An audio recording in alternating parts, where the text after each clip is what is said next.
सुबह जल्दी उठना।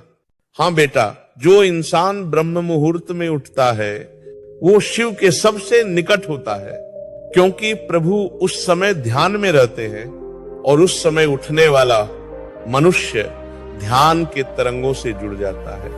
देख बेटा, तू कितना भी ज्ञानी हो, कितना भी धनवान हो, लेकिन अगर तेरा दिन देर से शुरू होता है तो तू हर बार दूसरों से पीछे रहेगा, क्योंकि जिसने दिन की शुरुआत ही प्रभु के साथ की उसका सारा दिन प्रभु की कृपा से चलता है। सुबह जल्दी उठना सिर्फ आदत नहीं है, ये एक आत्मबल है, एक तपस्या है, एक आह्वान है ब्रह्म को छूने का। जब सारी दुनिया सो रही होती है तब जो उठता है वो अकेला नहीं होता, उसके साथ होती है सृष्टि की ऊर्जा। जब हवाओं में पवित्रता होती है, जब पक्षी गा रहे होते हैं, जब वातावरण में एक शांति होती है, तब अगर तू अपनी आंखें बंद करता है तो शिव तुझे छूते हैं। उस समय तू जो सोचता है वो साकार होता है। सुबह उठने वाला व्यक्ति कभी भी भ्रमित नहीं होता, उसका मन स्थिर होता है, उसका दिन संयमित होता है, उसकी निर्णय क्षमता तेज होती है, उसका स्वभाव मधुर होता है, क्योंकि उसने दिन की शुरुआत प्रकृति के साथ की।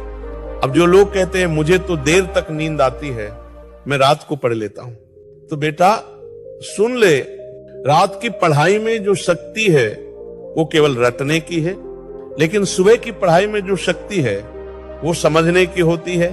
सुबह का उठना तुझे बुद्धिमान नहीं बनाता, तुझे समर्थ बनाता है, तुझे शांत बनाता है, तुझे दृढ़ बनाता है, तेरे भीतर की बेचैनी को शांत करता है।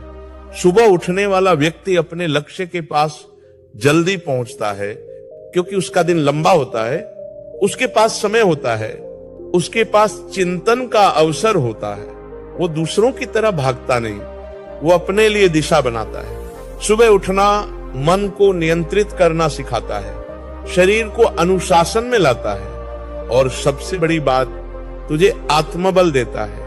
आज अगर तुम दुनिया के किसी भी सफल व्यक्ति का जीवन उठाकर देखो, चाहे वो कोई वैज्ञानिक हो, कोई योद्धा हो, कोई महापुरुष हो, हर एक सुबह जल्दी उठता था, क्योंकि सुबह उठकर जो ताजगी मिलती है, जो एकांत मिलता है, जो ध्यान की शक्ति मिलती है, वो दुनिया के किसी क्लब, किसी किताब या किसी गुरु से भी नहीं मिलती, क्योंकि सुबह स्वयं गुरु बन जाती है। वो तुझे सिखाती है कैसे दिन भर स्थिर रहना है, कैसे लक्ष्य पर टिके रहना है, कैसे अपने जीवन को काबू में रखना है। अब सब